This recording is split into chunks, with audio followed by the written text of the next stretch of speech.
Now, last night was the MTN Business Awards, and there was huge applause on stage as the announcement of the best app of the year went to Khula Agriculture Technology. What is it? Khula is an app designed for emerging farmers to connect directly to the formal marketplace. Here to discuss more and explain is Matthew Piper and Karidas Tshintsholo, who are the co-founders of this technology. Gentlemen, thank you for the time and welcome. Cool. Thank you for having us. Okay, so I did describe it a little bit, but I want maybe the professional description of what this thing is so that people can understand what it is. We'll take it up. I'll take it up. You can take it up. Go. Yeah. So Khula is basically a supply chain solution for emerging farmers. What we do is that we connect emerging farmers directly to market. And I think... What is emerging farmers? Is that poor farmers like me? Yes, farmers who are still starting out, but any farmer from, I'd say, from 1 hectare to about 600 hectares. Okay, I farm at my place at... Not a garden, I'd say more like an emerging farmer. But I think before we get into the solution, I think the context is very important. Sure. So in terms of why we decided to start the app. So, right. Africa has about 60% of the world's arable land. You were looking for a solution.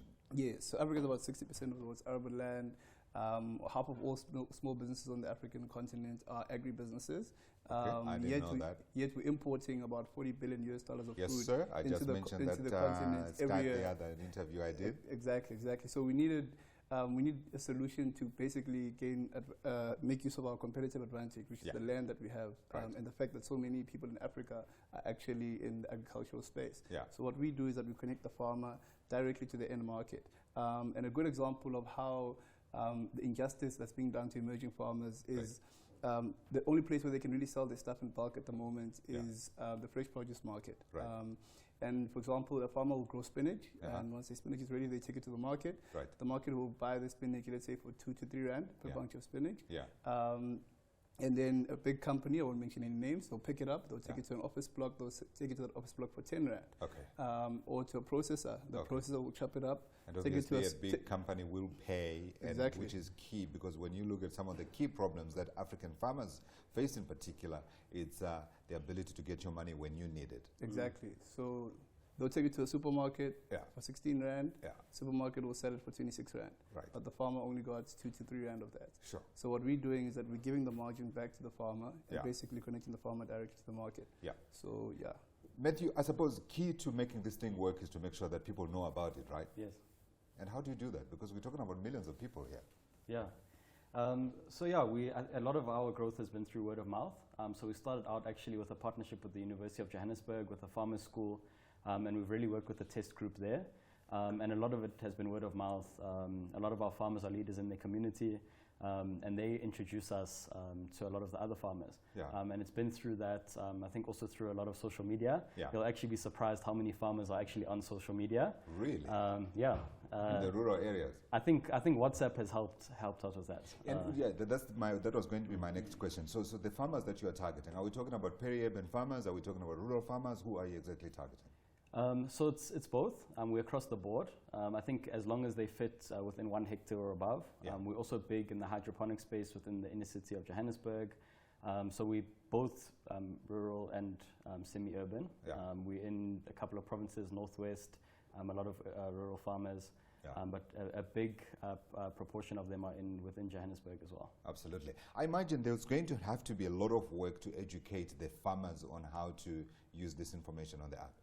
So I think when we built the app, we didn't build it as just us sitting in a room and built a solution for farmers. We worked jointly with them. So we worked with a focus group called with real farmers. Exactly, with real farmers. So we built the first version, we took it to them, and they were like, no, Danam, this is too big, this is too small, shift this, use real images, don't use drawings. So we modified it to the point that they started feeling comfortable with it. Sure. But a big aid was WhatsApp. So WhatsApp kind of has gotten a lot of older people to have at least a basic smartphone. And we built the app in such a way that it can work on any basic smartphone, therefore giving access to a range of farmers, whether they're in rural areas or whether they're even in peri-urban areas. Absolutely. So I'm looking at the two of you, and I'm looking at two yappies here, and I'm thinking, why in God's name would you be talking about agriculture? You don't look like the kind of guys who would be thinking about agriculture problems. What happened? What brought you together, and what gave you the idea?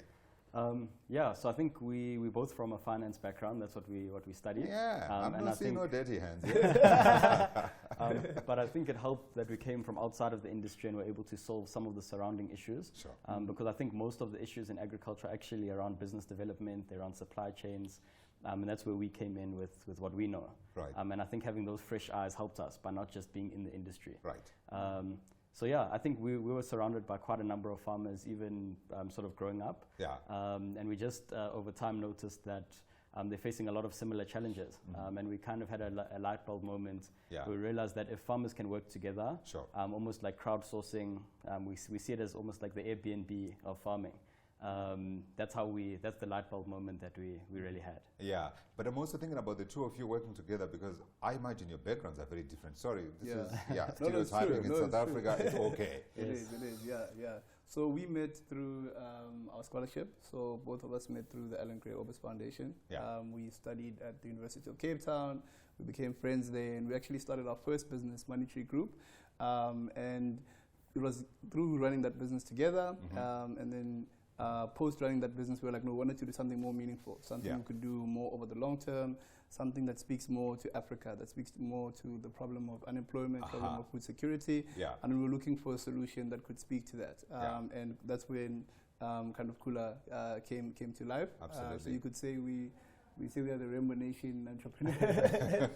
And you guys are thinking big, right? You're talking about piloting with 200 farmers. This is already happening on the ground. Yes. We've actually got 600 farmers on the platform. Here we go. And we are trading with 200 of them. So we've got a focus group, you could say, of 200 farmers that we're actively trading with. This is in South Africa. Yes. This is Gauteng and Northwest. Right. We're supplying supermarkets like Pick and Pay. I didn't know there was any farming taking place in Gauteng. There's a lot. Oh, So really? I thought we were just looking for gold. Deep Sloot, Eikenhof, the outskirts of Soweto. There's a whole lot of farming. So Shanguve, Makapanstad, Hammanskraal. Yeah. There's a whole lot of farmers. And it works well because it means we can harvest in the morning by 8 a.m. And then we deliver within an hour. So the client is very happy because they find the product at its freshest state. So this is already running. Yes. And how has it been going? We've seen huge growth, I think, especially this year. Yeah. When we went into the year, we had about 30 farmers that we were really working with. Yeah. And just over the past 6 months, we've seen ourselves grow to over 500 farmers. And we have a long waiting list, even in Limpopo, Mpumalanga, KZN. Absolutely. We're actually going to Kenya in January as well. So there's huge demand across the continent. Yeah. And I mean, just I can well imagine.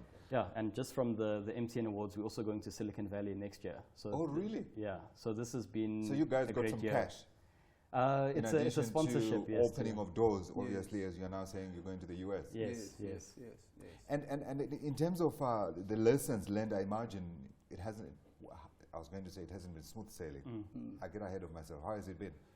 It's been, I think it's the big barrier to entry in agriculture is that you have to get your hands dirty. So we are the... Is that what you learned? We are the, we get our hands dirty. We are the truck drivers. We are the CEOs of the company. I think a lot of the solutions that we've come up with and a lot of the iterations that we've put in that have made our app really good have come from being on the ground and working with the farmers. So we don't just pick up from the farmers. We start harvesting with them at 4 a.m. So we leave our place at 3 a.m. we get there and we harvest with them because we get to engage with them. Then we realize that actually their problems go beyond trade. The access to finance is a big problem.